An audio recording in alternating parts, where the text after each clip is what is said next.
Welcome to Made for Mondays, the source for digging a little deeper into the Believers Church Sunday messages and finding ways to apply them to our daily lives. Together, let's take a deeper look and find a way to bring Mondays. Well, hey, everybody. Welcome to the Made for Mondays podcast. My name's Jamie. Look at this. All the guys. All the guys. All the guys. Go ahead and introduce yourselves. Be ready. My name's Doug. Dougie Fresh. What's up? Dougie Fresh, Tyler. Good to see you. I'm Joe. Happy to be back on this side of the room this week. Yeah. You were hosting last time. It was more stressful than I thought. Yeah, it's a tough gig. Yeah. Let's see if I can. Kudos to Heather. If I can manage. Yeah, she makes it look easy. She does. Yeah, and I think, I'm not positive, but I think when she's not here, she does the script in such a way that it just trips us up. Saboteur. Continue to look, to shine the way she does. Yeah. This is how your intro should be. We don't have what anymore. Yeah, last week Joe got good. tripped up in the intro. I did. I was like trying to follow exactly what Heather right said. out the gate. And Rhonda's sitting here. I'm like, and who are you, ladies and gentlemen? That was good. So what did you guys do this weekend? Anything fun? I had a busy weekend. I had a wedding on Saturday. So we had rehearsal Friday night. Saturday was the wedding. And then teaching on Sunday. So it really was. It was like my weekend was built around trying to find time to practice messages. So I was like, I'll have like an hour here. I can do that. And then I have to do some housework. And then I can probably find some time here. But I don't want to practice my Sunday message right before the wedding. Yeah. Because then I'm thinking about that. I need to practice the wedding you don't want message. to preach the message to the bride and groom. Yeah, and we were joking that that was my fear. I would stand up on stage on Sunday and say, "Dear family and friends, we're gathered here today." And like, oh no, it's the wrong one. So did the couple end up married? They did, yeah. They're married, yeah. Congratulations! I know, it was very good. Yeah. It was a great wedding. It was funny because it's a couple that I had did the wedding for the parents, and then asked me to do the wedding for one of their kids, and I hear music. Yeah, I hear music too. It's that awesome. Okay. So. It's not just in my head? No. Okay. All right. But yeah, it ended up being really cool. I had a chance to sit at a table with a bunch of people I didn't know, and we had a chance to meet each other and had amazing conversation. Nice. And they just happened to be the 5 families, and like the 5 families who really hang out a lot outside of just church and all that. And I was like, that sounds like a Godfather kind of thing. Like, yeah, it is. I was like, oh, this is great. And they incled me into the 5 families. So you're in the circle of trust now? I'm in the circle of trust. It was great. That is such an extrovert thing to say. I sat at a table. Right? That's the first thing you said it to a bunch of people you don't know. And I was so excited. Yeah, that would be terrible. That's what I hate about weddings. Get stuck at a table with people I don't know. I'm like, oh, man. All right, here we go. It was so perfect, though, because I sat down at the table, and the lady sitting to my left was super outgoing, so she introduced me right away. So it made it easy. Yeah. But then I'm just like sitting there by myself, just listening. And 2 guys across the table, so maybe like from me to you, Joe, the guy starts talking about Genesis. And he's like, yeah, one guy was trying to interpret it like this, and I was thinking maybe we should do it this right way. Up your alley. Yeah. And I like perked up. I was like, hey, I don't mean to eavesdrop, but like, yo, you're talking about Genesis? Like, can I be a part of this conversation? So I like forced my way in. And after that, it was great. Yeah, Tyler and I are basically the same person. Oh, yeah. Yeah. Doug and I are the same. I just couldn't wait. It was awesome. So what did you guys do this weekend? Yeah, so I went to D.C. for a Vietnamese tea ceremony wedding. What? Oh, It that's was right, yeah. pretty awesome.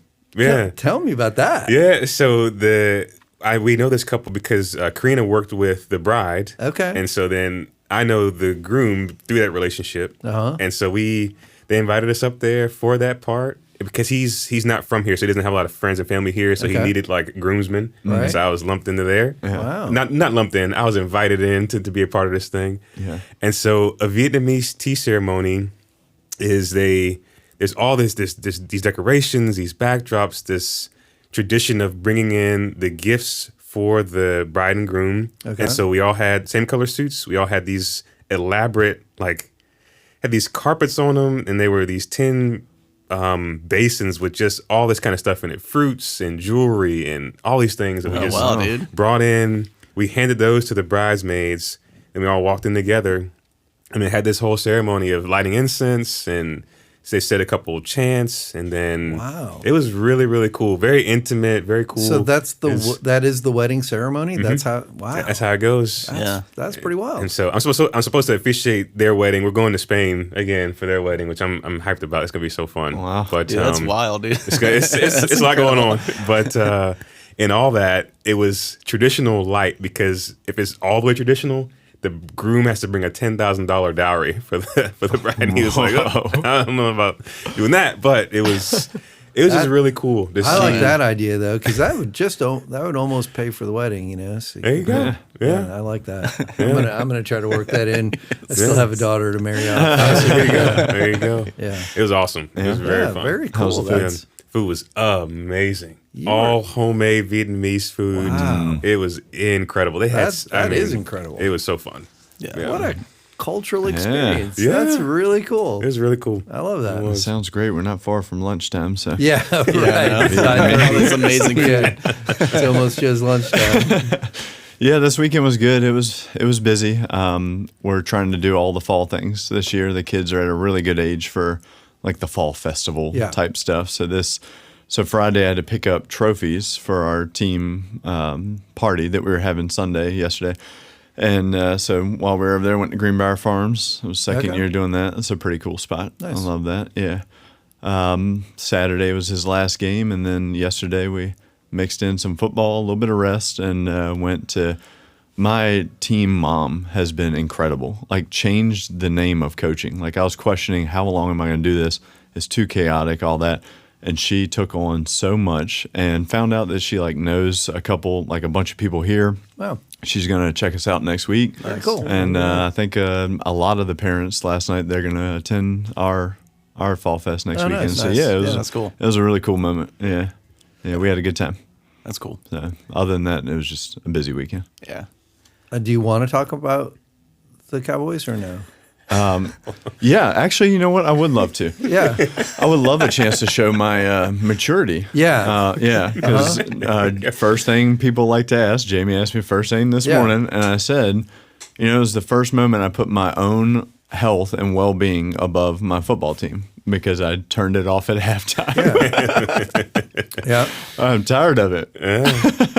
Good for you. Yeah. Yeah. Who did they play on Sunday? Doug, don't do this, Doug. Doug knows just enough about football to make him dangerous. dangerous. I found this out this morning, so I don't know. that He's a much. pseudo 49ers fan. Then we played the 49ers. He didn't even know we played them till I this call morning. it a casual fan. Yeah, that's what Okay. I'm a feels casual so- fan of the Giants. Like Yeah. I haven't watched a game. I haven't seen them play yet this year, but But your goal isn't to like seek people out to like No. like Doug does. no, that's true. Doug does do that. It's fun and Doug, like I can't remember, wasn't a crack against the Cowboys quarterback or something like Yeah, Yeah. I made a joke Yeah. about Tony Romo. I'm like, Like, I I'm didn't thinking, even know you how knew does about this guy even know? he doesn't even know when his team wins the Super Bowl. It'd be so funny. Like secretly, I'm just like the biggest Super Bowl fan, or, NFL fan ever. Yeah, that's just so know all bad. the things. That'd be hilarious. All right, So, we Joe, got- we're going to talk about our Fall Fest in just a little bit. Okay. So stay tuned to the end. We'll Yep. give you all the deets. We have a very cool Fall Fest coming do. up at Lily Farms, but it's going to change how we're doing things a Yeah. little bit. So I Yeah. want you to give everyone the skinny on how we're. Not till the end. Not till I the love end. the cliffhanger. That's what I was Oh, missing yeah, last that's week. good. Is the Yeah, host, you need know? you need a Yes, clip. yeah, a good hook. Yeah. You need to get through the introduction and have a hook. Those are the two things. Those are the I two got it things next that you need. Yeah. Was that in the notes next last time you week? got Like, next time you got the hook this. has to be here. Yeah. So also, I actually did the Bible reading before I read the script. So last week you read the 2 chapters. I did read both. but we weren't doing 2 chapters. We only did 1. Yeah. Yeah. Yeah. So And I was think the I, confusion. I think Yeah, I I talked love it. about chapter 7 last week. I think might so. have. we're going to talk about it again this week. Let's It's do it. actually the reading for this week. Yeah. Yeah, that's cool. So those 3 things really. Yeah. Introduction, hook, and the right Bible passage. Jeez, I was a mess last week. And we're just finding out like right now. Yeah, I was holding it all in until just now. So John chapter 7. Anything stand out to you or anything from last week also? Yeah, I'll say from John chapter 6, going back a week, I've just been sitting in. So you have Jesus, they want more miraculous signs from Jesus. Yeah. Yeah. And I think it's verse 29 where he says, the only work that God has for you is to believe in me. Yeah. And I've just been really just trying to sit in that because, I mean, Joe was just talking about how busy even Sunday was. I wasn't here, but just like getting caught up in the busyness of life and all those things. Yep. And Jesus just wants us a lot of the time to just sit with him. Yeah, that's good. And that was, I don't know, I've just been really trying to sit on that. Yeah. And just, yeah. Yeah, because like, man, that's so good. Because I feel like when we think about that, what that must look like, we make it so very complicated. But maybe it is that simple. Yeah, just like that what's God's maybe. will? Just to trust in Him yeah. and just to be with Him. Yeah, that's good. Yeah.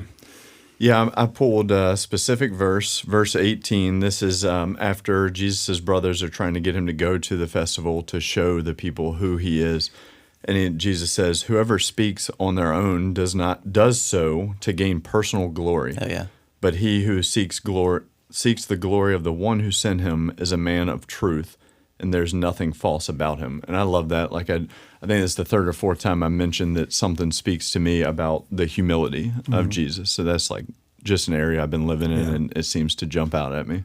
Yeah. So that whole exchange is so interesting, though, because he tells his brothers, like, you know, go show off. And he shows up. Go do some miracles. And he's like, no, I'm not going to go. And then, like, a verse later, he goes. Yeah. And I'm like So picturing did it he because change it's his so- mind? Yeah. It seems like it, yeah. Yeah. Or did he didn't lie to his brothers? No. 'Cause, right? Couldn't have done that. So I was reading something about that, and they said like that passage for a lot of people has been like really problematic. Yeah. Because they're thinking Jesus is God, and here he changes his mind. Right. So God doesn't change his mind. Can Jesus change his mind? So they said So like interesting. there are old manuscripts that actually say where he says like I'm not going to go to the festival or the feast or whatever Yeah. he says. Some old manuscript somebody added the word yet. I'm Yeah. not going to go there yet. And he talks about try to To try to reconcile. basically, yeah. Yeah. And the guy that I was reading, he said like probably the correct manuscript is the one where he says, I'm not going to go. Yeah. And then later he does go. Yeah. Because like, and as a scribe was like, oh, this is weird. But like he says- Jesus changed his mind. Let me just add this word here. But like with the strict like textual criticism that scholars do, they've realized like, no, this is probably the better manuscript. Right. Let's translate this. But he says But there'll be a that's an time. issue. There will be a time for me to go. So Yeah. maybe we just read it in a way where like the timing is he tells his brothers that and then he immediately goes. Maybe that's not the case. I don't Yeah. know. There's definitely But it something. also says he doesn't go publicly. So I'm Yeah. picturing Jesus kind of. Well, it goes kind of discreetly, Fashionably, but then he ends right? up teaching in the temple. Yes. So I mean, Yeah, he doesn't he's there. stay. He's- He doesn't stay discreet, and that Yeah. was the part that I kind of picked out. Verses 26 and 7 in John 7. People start talking after Jesus is teaching in the temple, and they're like, "Man, he knows so much. How does he know so much when he hasn't been formally trained?" And then they said, "Could our leaders possibly believe that he's the Messiah? But how could he be? For we know where this man comes from. When the Messiah comes, he'll simply appear. No one will know where he comes from." And that just made me think of like our cultural moment of the whole conspiracy theory stuff and how it circulates so wildly. They apparently, like everyone was talking like this is how the Messiah is just going to appear. And there's a lot of people who were believing that the reason they don't believe in Jesus is because they know where he comes from, and we've been told the Messiah is just going to appear out of nowhere. I just thought it was really interesting, That you know, is like interesting. even then, like there was lots of speculation becomes truth. Yeah. If you ruminate on it long enough, and that's clearly what happened to them. Because there were passages in Scripture that did say where the Messiah was going to come from, so that wasn't even accurate, but they believed it to be true. Yeah. So- And even then, they didn't know where he came from. Because if they did, it was, oh, yeah, he came from Bethlehem. Yeah, if they, right. if they really That- knew right. where he... Yeah, so it's just So kind of if it's- interesting. yeah. Nothing's new. Yeah, just showing like the dangers of a mob like that. Yeah, just with right, spreading right. false information, Yep. but also just like trying to cancel. Even back then, like cancel culture was live and well. Yeah. like they're spreading these things, they're talking about it, and they're like some like what Jesus is saying, and some are like, no, let's kill him. Yeah. like that's significant. So that really toxic trying to cancel the person you don't agree with culture was alive even in the first century. Yeah, I'm glad Just we've wasn't- moved past all that in today's world. We've learned from it so much, right? Yeah, good stuff. Anything else before we move along? I thought it was interesting I think it's towards the end where there's that exchange that Nicodemus has with the ruling body, I think. And I'm thinking, okay, I guess either someone must have told the disciples or that story passed to them. Maybe Nicodemus really gave his life to Jesus. Oh, that'd be and so he's cool, right? With like sharing these stories with those guys. And that's how it got included. I was just, trying to think about that. But Yeah, I never thought of it that way. Yeah, because like Nicodemus' story is kind of left a little ambiguous and vague. Like it's unclear as to what he does after the crucifixion. So yeah, like maybe he did come around to it and shared, hey, this is what happened. You had no idea, but this is happening at the same time. Yeah, that's super cool. Yeah. So this past week we continued our series "Divided We Stand." Doug, you taught yesterday. Did a great job. Thank you. Politicking Part 1. Part one. You and I are tag teaming. WW effing. Is that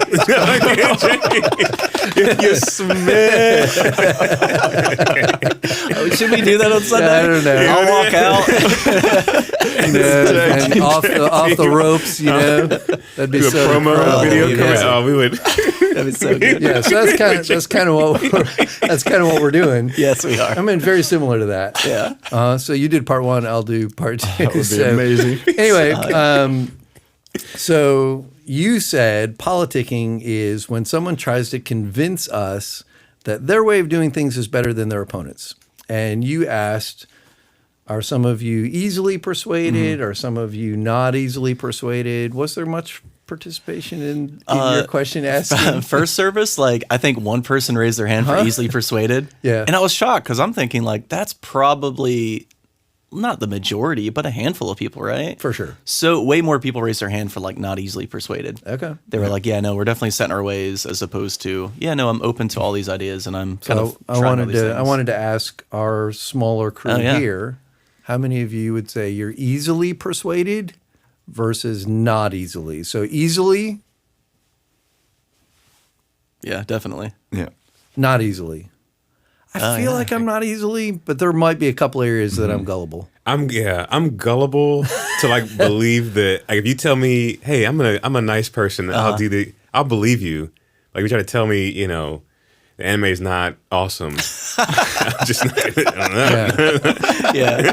Do you find yourself like it's not really awesome. Oh no. Yeah. Do you find work yourself that even into for the things Bible? that are things that are like simple, like if somebody recommends a movie that you've never seen, do you feel yourself thinking like, I'm gonna watch this, or I don't know about this? Like, Oh, that's a great example. great Maybe way to I'm look not at it. easily persuadable. yeah. So I just don't do even movies. small things like that. But I find myself like persuaded across the whole So spectrum. you said you're easily persuaded. Can Very you easily. think of an example or of when you've been persuaded? Oh yeah. So the biggest one I can think of happened years and years and years ago, and it was around Genesis. Okay. How to read Genesis 1, the creation account. Yep.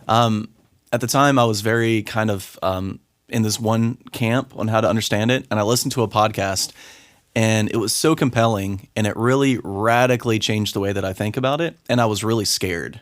I remember feeling like worried and scared because I was convinced. I was like, this is right, and I don't want it to be right. Yeah. So I was worried. Right, because the school of thought that you were taught was that that can't possibly be true. Yeah. And so if you believe that, you don't believe in the Bible. Exactly. Right. If you change your view on this one thing, it'll Yep. change your view on everything. Yep.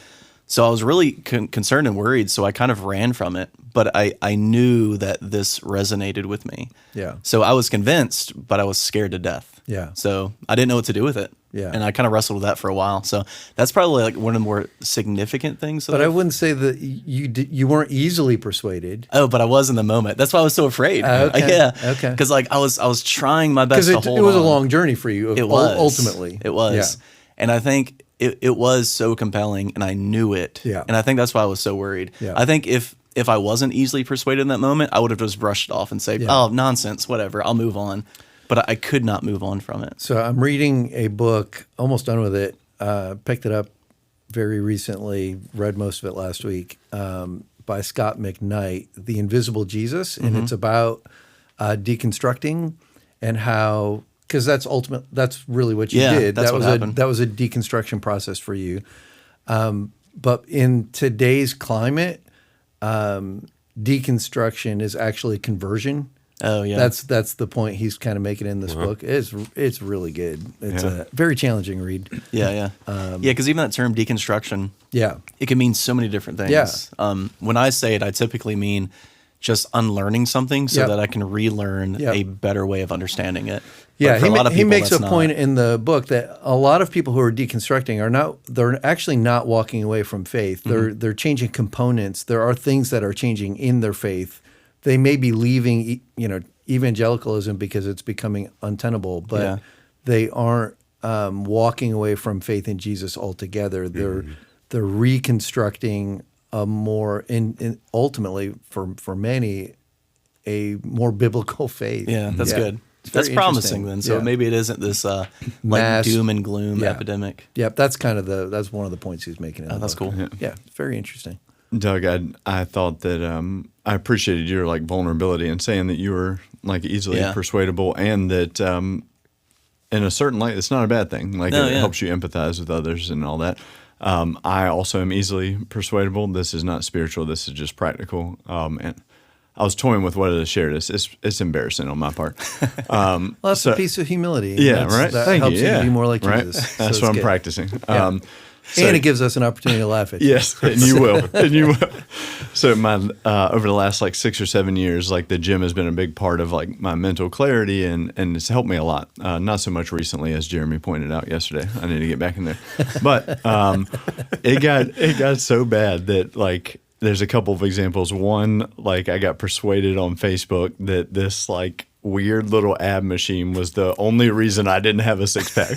And next thing I know, I'm wearing this thing that's taped to my stomach. And I'm That's great. This is it. This is gonna do it. But Did it? No, it did not. It did not. Turns out it was bad. It was actually dangerous for me. Yeah. You got scammed. huh? But the other day, I got a check in the mail, and it's for $6, and I'm like, "Is this?" It comes with this court case thing behind it. What is this? And this company that I purchased from got sued because, and it said, in 2017 you bought this pill that enhances cognitive ability.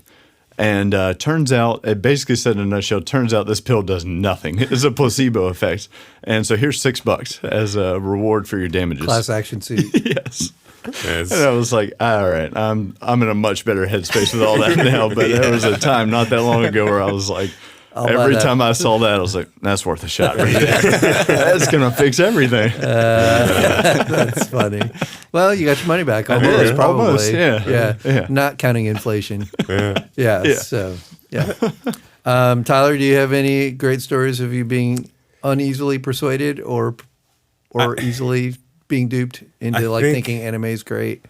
Well, that's just the thing. It's just one of those things. It's just like the sun rising in the sky. It's just there. But anyway, It's a given. So I've shared this before, but I grew up Baptist. Yep. So very different context than how we are here. But I grew up KJO. You know what that is? KJO, King James Only. King James only. Yeah. And the saying that we had KJO. was, if the king ain't in it, the king ain't in it. Oh, that's what he said all the time. That's a very clever tagline. And so when I met Karina grew up going all types of churches, all over the place, military brat. Mm-hmm. So when you're done with the story, remind me. I got to ask you a question about that, but go ahead. Okay, we'll do. But so I was basically saying, if you don't read the King James, you're a heretic. You don't believe in Scripture. You don't believe. It's so hard for me to visualize you as this guy that I keep hearing about. He was real. He's a real guy because I was him. But so she was able to, over years, get me to see, Tyler, read this verse to me. This here, however, after, wherever, whatever it was, all King James English. Okay, read this in the NIV. Which one makes more sense? Mm-hmm. And it took everything in me to say the NIV makes more sense to my ears. Yeah, and so that was a year's process. She could tell you his stories, but I had to be convinced that the King James is not the only reliable translation of Scripture. Yeah. Okay, so Yeah. the King James was the only reliable translation. That's what the KJV only crowd is saying. Okay. Yes. So they weren't saying that like the original Greek was No, King James was better than that. No. Okay. Yeah, it's just that it's the only reliable. the only translation. reliable one. I got you. Yeah. You've come a long way. How many Bibles do you take in with you to sermonize now when you're writing a message? At least a couple. Yeah, Yeah, a couple yeah. verses. Yeah. See, I saw you there walking go. with a stack. Yeah. So yeah, Yeah. it's in the process. Yeah. So that's a great example of being slowly persuaded. Yeah. Yeah. Thanks for sharing that. Appreciate it. So the big idea yesterday, my roots will determine who I am becoming, was the big idea. So what are some things that shape our ideals, our values, like that we might find ourselves being rooted in? Yeah, so I think it's whatever like thoughts we tend to allow to influence us the most. I saw a study one time, and they said like behaviors don't just happen; they start with like a thought, which moves to a belief, and then it changes to behavior. And once we have a thought that we entertain enough, we start to believe that thing, whatever it might be. And even a thought never starts as a belief. You have to think about it a lot, and the more you think about it, the more it becomes a part of who you are. That's why I think like choosing your influence is so very important. Like the first time you hear an idea, you might not be so quick to kind of adopt it, but if you hear that same idea every single day for like a year or whatever, suddenly it becomes a belief, even if you don't really think that. And the belief always kind of determines behavior. Yeah. So that's why pandemic was so dangerous. Pandemic, like we were told to isolate, stay by yourself.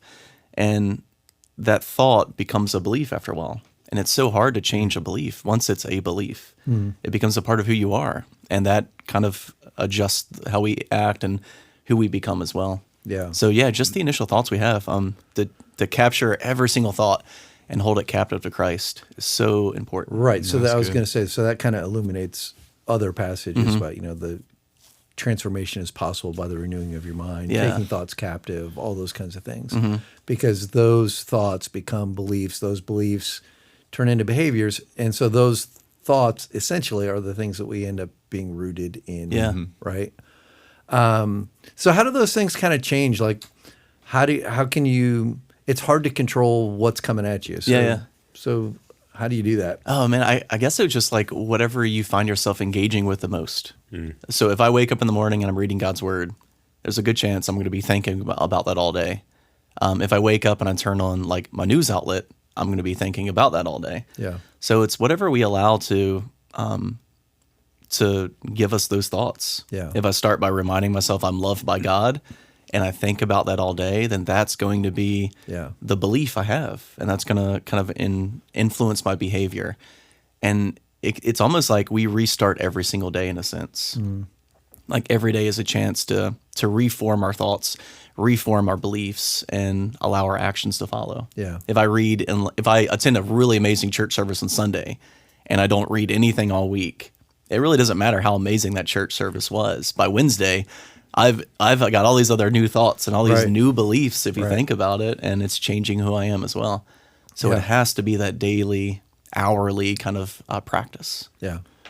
And as we are in our small group, we're reading a book right now called Winning the War in Your Mind. So we are actually talking about that exact thing, kind of nerded out a little bit in chapter 4 last week about the science behind the neural pathways in your brain. And like sometimes, like what you're rooted in, sometimes that can be lies. And that's what we've learned, man. You're rooted in lies because of how much you think about that and how that starts to establish your actions behind it. And man, it's so good. But like you said, we're trying to learn how to rethink, and that's what it's about, being rooted in that and constantly doing it. And that's how you create those truths around the lies. Yeah. Yeah, it's cool how it is scientific as well. Yeah. Like our brain connects in a certain way, and we can kind of influence what our brain does by what we think about. Yeah. Yeah, so these, like you said, Joe, the lies, what Paul called empty philosophies and high-sounding nonsense. Yeah, I love the way he words that. Yeah. It's so honest and real. Yeah, so that's from verses 8 through 10 of Colossians 2. Well, what were some of those philosophies back then that were kind of infiltrating the church that they were starting to think about, entertain, and therefore rooting themselves in? What were some of those? Yeah, so it seems like, because he mentions circumcision in a couple of verses after that, so it seems like there was like a heavy kind of Jewish keeping the law presence in the church. So that would have been part of it. Yeah. The idea where you have to become Jewish to become Christian. You're talking about that a lot this coming Sunday. I am, yeah. Not only Jewish influence, but there's also quite a bit of pagan influence in this church as well. Yeah. Because they're in more of a Gentile territory. So there's Jewish believers that are part of this church, but there are some pagan people that are a part of this church as well who have a pagan background, which is not an irreligious background. It's a very religious background. Oh, yeah, totally. There's a God behind every rock kind of thing. You know? And you kind of see that happening too. I think there have been like archaeological finds where they'll find like a town that was a Christian city within the Roman Empire, and they'll have like a Roman temple in the same town. Right. And they'll find writings and it'll be like, hey, I understand you guys are predominantly Christians in this area, but in order to keep doing what you're doing, we have to build a Roman temple and you have to attend this like celebration or this festival to worship Caesar. So just letting you know, you guys can do what you're doing with Jesus, but you got to do this other thing too. Yeah. So yeah, that was a part of just the way they live their lives. Yeah. So trying to find a way of working through that and really honoring Jesus as king, but then you got Roman soldiers forcing you in a sense to do these other things in some cases. Yeah, it would have been really difficult to navigate all that. Yeah. So they have Jewish influences, pagan influences, and Paul says those are empty philosophies and high-sounding nonsense. But to make it applicable today, what are some of those philosophies and high-sounding nonsense now? Yeah, so I try to connect it to, we did a series with the students just recently. We just wrapped it up, and it was about finding your identity in Christ. And they did a lot of research on the way students kind of think and what some of their biggest issues are. What are some of their biggest needs? So if we understand what our needs are, we can understand the thoughts that we entertain to try to solve these needs. Like, do I belong? That's such a need in a student's life. Do I belong in this place where I'm at, whether it's a group of friends or like an organization or even like a church family? Do I belong here? So that idea of like, I am what others think about me is typically a lie that they believe about themselves. It sounds good, but if you really boil it down, it's like high-sounding nonsense. The idea I am what I have, just the commercialism. I have to accumulate more things. I need to buy this product to make my life better. I need to be a part of this other organization so that I have status or whatever. Or just I am what I do, like my performance. Yeah. And I think a lot of these are things that students face, but adults face them as well. And we struggle with these lies all the time. Yeah. I had several conversations with people afterwards, even down front after the service. And the conversations were like, what of those three do you struggle with the most? Yeah. That's a really good conversation starter. You know, yeah. What's the thing for you? I don't know if anyone wants to chime in on that, but We were chatting about that before we started recording. I was like, man, I wish we would have started recording early because it was a great conversation. I was telling Doug how funny it was that, like, and I think it's important to be vulnerable on platforms like this because we're no different than anybody. We struggle with this stuff too. Doug and I had lunch on Tuesday, and like I was telling him, man, I would call myself pretty rooted right now, and how quickly that can change. yeah. So for me, it's a little bit different of what I have because I don't care too much about materialistic things. But when I get in this mode, when life is coming at me in every different way, mine is always like, I have to get away. I want to get away, like with my wife. I just want 2 days. Let's go somewhere new. And that's always the thing. And it influences, like, I think I go to her and I'm like, you need to drop everything. Like within the next month, we need to plan something. And like, that's so unhealthy. And yeah, so like we're just chatting about how quickly like you can become unrooted, but how gracious it makes me feel that I can identify that rather quickly and get back to what I'm rooted in. Yeah. And I think being rooted in Jesus, like I lost that for about a day or two over the weekend. And I think being rooted in that and going back to that quickly helps me gain that perspective back for sure. Yeah, that's good. You talked about the game of life. Yeah. Yeah. And that is, I mean, that's the what we have, I guess, piece of that, right? So talk about your hate of the game of life. I just don't like the game because I think it's a poorly made game. There's there's a single path that you take to win. If you try to veer off that path, you're going to lose. Well, at the very end, isn't there, you can go to the poorhouse or you can try to go to the big place, can't you? I think that there's a couple places where you could split, and it determines like what job you get, and then something that else, one too, maybe like if you start a family or not. Right. So there's an optimal path. If I want to win this game, I'm just going to do this thing. Right. And I've done that, and I've won every time. So it might be the luck of the dice as well. But yeah, if you choose these other paths, you're just not going to win. So it's just a poorly made game. But like the idea behind it too is kind of ridiculous. I was actually talking with Nick Solis first service. I asked if anybody really likes this game, and he raised his hand like right away. I was like, "Oh, dude, thank you so much for participating in this crowd moment." And I talked to him afterwards, and he said, like, yeah, the game's kind of rigged. If in the game, if you get the card that you're a teacher, good luck. Oh yeah, you're not going to win. Yeah. So yeah, that's like real life. I mean, financially, you're not going to become the richest person at the end of the game. You're not going to be like the king of the world if you're. Yeah. So it's so sad. Really sad. Yeah. But it is true. The game is kind of like, maybe the game does teach you a lot about life in a weird way. Yeah. But yeah, the idea of accumulating everything, and that's victory, is so dangerous, I think. Yeah. So you said that our roots tend to wander. Mm-hmm. So like what we're rooted in tends to shift around. Can you talk just a little bit about that? Yeah. So like if being rooted in something is what I'm allowing to influence me, that's the place where I'm kind of allowing those thoughts to be a part of my life. That's informing who I become.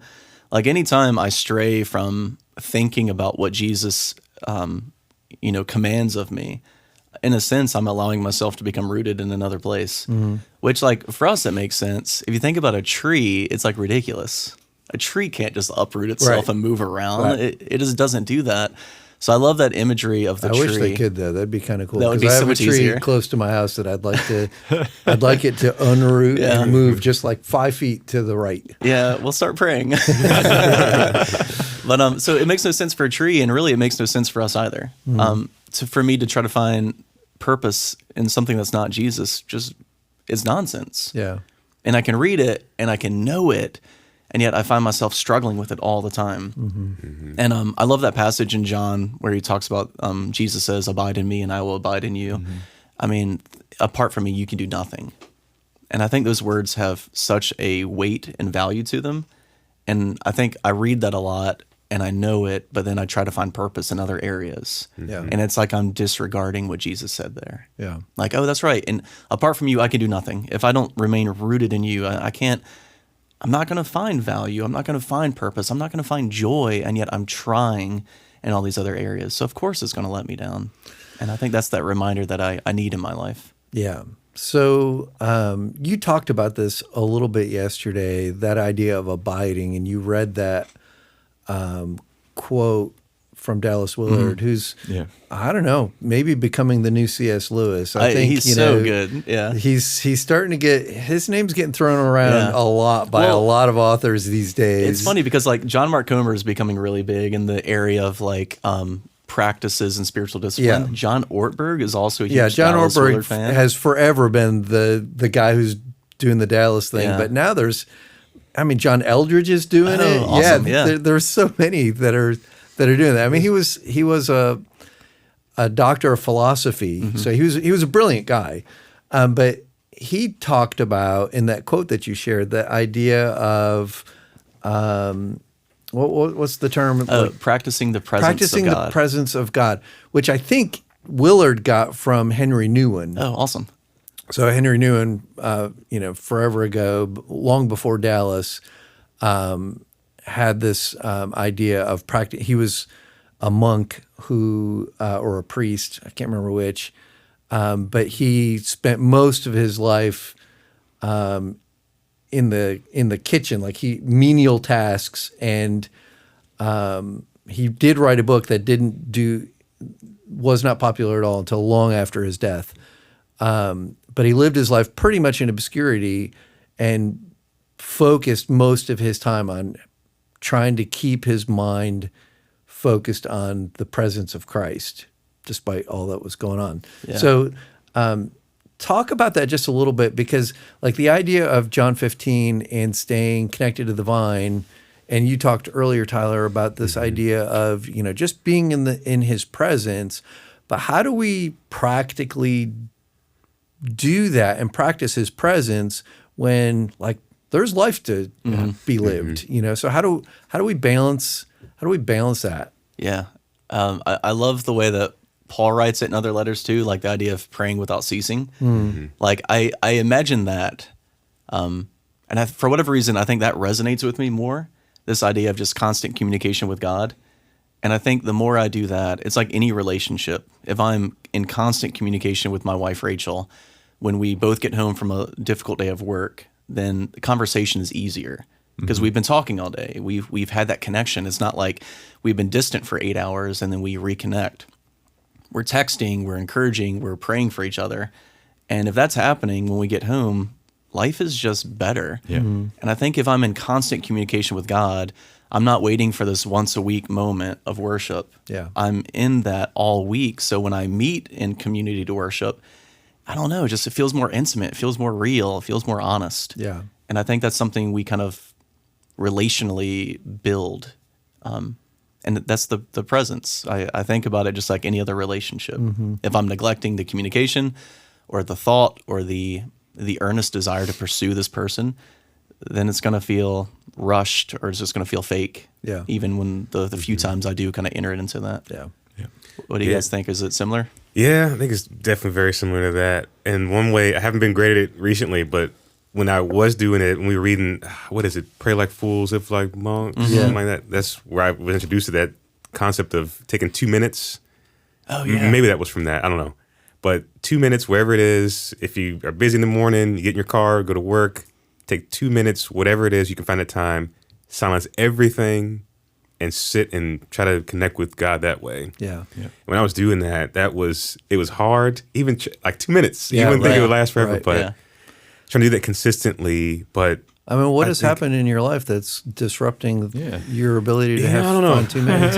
I just all of a sudden hear this crying. It's just, Yeah. but just trying to find that. That's what's been good for me. I know it's different for a lot of people, but Yep. just finding like dedicated time to say, okay, shutting everything out, Yeah. 2 minutes to just sit in God's presence. That's really cool. Yeah. You talked about the tree not being able to uproot and whatever, but you mentioned yesterday about like true north, Jesus being true north and, keeping connected to him. So one of our members on the way out of church, who's a former Coast Guard guy. Chris got you too? Yeah. Yeah, he told It me was, too. it was great. Yeah, it was good. So he shared a little insight on the difference between true north and magnetic north. Yeah. Which I had no idea I that had there was no a idea. difference between those two things. But true north refers to the direction pointing directly towards the geographic North Pole, which is a fixed point on Earth's axis, while magnetic north is the direction a compass needle points, which is influenced by the Earth's magnetic field and is constantly shifting. Ooh, that's weird. Right? Yeah. How much does it shift? I don't really know. We need Chris to enlighten us on that, meaning that it's not aligned with true north at most locations. Oh, okay. So that's kind of interesting. That is So interesting. I think that's a good illustration of like many of us are probably magnetic north, like Jesus is true north, but we're constantly shifting around magnetic north. There's different things that are pulling our attention. And so our challenge is really to fix our thoughts and to practice the presence of Jesus by fixing our thoughts on him as frequently as possible throughout the day. Oh yeah. Right? Yeah, and it is. It happens like hourly. Yeah. This isn't just a morning thing. This is Yeah. like happening throughout the day. A moment by moment thing. Yeah. That's cool. I'm glad Chris was able to point us in the right Yeah. direction. Nicely done. Nicely done. We met with Coffee with Jesus. It's our high school small group that meets after Yeah. church on Sundays. And one of the people in the group shared, and I won't mention a name because I don't know if she wants us just like attaching it to a name, but she said what she does is, for her, it's like creation. When she sees something in creation, and mainly animals, it reminds her of how good God is. And she says when she sees an animal, for whatever reason, that's just in tune with her spirit and all that, she praises God and she thanks him for that. And it's like what Jesus does when he's like on the Sermon on the Mount. He says, look at the birds. Yeah. They don't reap or sow or store in the barns, and God cares about them. So it's like a reminder that we just look around us and God's majesty is everywhere. Yeah. I can look at a rock and I can say, God just created systems to make this rock happen. And if I don't praise God, the rocks will cry out in my place. Like moments like that. Can he make a rock so big that he can't lift it? Could he make a four-cornered triangle? But I think there's evidence all around us if we're willing to look for it. Yeah. And that can be an amazing reminder as well, just to get us refocused. God is good. God loves me. God wants what's best for me. Yeah. I might be going through some really difficult moments right now, but God cares about the birds. Of course he cares about me. Just a good reminder. Yeah, that's good. So that's our challenge today, is just try to practice the presence of Jesus. So before we sign off, Joe, we have Fall Fest coming up, and it's different than what we normally do. So tell us what to expect and all the stuff that we need to know. Yeah, for sure. So one of our cultural philosophies around here is to be the church outside of the church, outside of this building. And I think we preach that as a staff. So we're constantly looking during the week of ways we can be out in the community. We help our congregation, we help our people get out in the community as well. But we're sitting here we have these church events, these big church-wide events. And we're like, we love our space here. We have a great space outside, so we always tend to do it here. And we're rethinking some of that. We did free market a couple weekends ago at one of the local middle schools. So another opportunity here. Fall Fest this year will be held not in our field or in our parking lot, but at Lily Farms over right at the corner of Bruce and Tire Neck. You'll see it's like the strawberry fields that you see in the spring and the pumpkin patch you see in the fall. So we have, we've rented out that space. We have a great relationship we're building with the people over there, and it's going to be a really, really good time. We have food trucks lined up, live singing. Jeffrey Lewis Polson's going to be singing with us. He's amazing. Yeah. He is amazing. He is. He's so good. Yeah. You got to tell the joke. Yeah, Sam was always very jealous of him. And Sam's not here. Dumb Sam's not here anymore, so I can just come right out and say, Jeffrey Polson, favorite worship leader of all time. Yeah. All right, go ahead. I'm sorry. I got a little. Let me try to refocus after that. Yeah, just love that guy so much. So he'll be there if that's not enough of a draw. We'll have things like potato set racing, some face painting. With renting out that spot, we'll also have hay rides, and the corn maze will be open too. So it's going to be a really, really good time. And so all the kids, we're trying to do candy bags or whatever, right? Yeah. Goodie bags for all the kids that come. We should have enough. I mean, if more than 500 kids show up, I guess that's a good problem to have. But Debbie's team crushed it with it for us. We got a bunch of candy bags to hand out, some invites for our Christmas stuff right around the corner. That's awesome. Yeah, so that's the other thing. So, every family that's coming to this, they're going to receive an invitation card to come back to Believers. Yep. And so invite everyone in the community to be a part of it. It's free, except for the food trucks. You have to buy your food. Yeah. But all the activities are free. We as a church have provided that free for our community. Yep. So it's a really cool community event. And it's a great way to have a social connection with our church family. They can find out that we're not as weird as you might think we are. Then we extend an invite to them to come on out and check out Believers. Absolutely. Yeah. So we're excited about it. Be very cool. Awesome. Yep. So that's all we have time for today. We're continuing our Divided We Stand series. Next week, we have Politicking Part 2. Part 2. Yeah, so we're going to tag. I'm going to jump off the ropes. It's going to be amazing. And services are at 9 and 10:45, and then we will be on the tubes at 1 o'clock. I think that's when it is there. So be sure to join us on campus or check us out. Invite someone to come and sit with you. This is just a great series. And this is the final Sunday before Election Day also. So, you need a little bit of Jesus before Tuesday. So get yourself here and bring some people that you know who could probably use a little Jesus too. It's going to be a great Sunday. That's all we have time for now. Go and be love.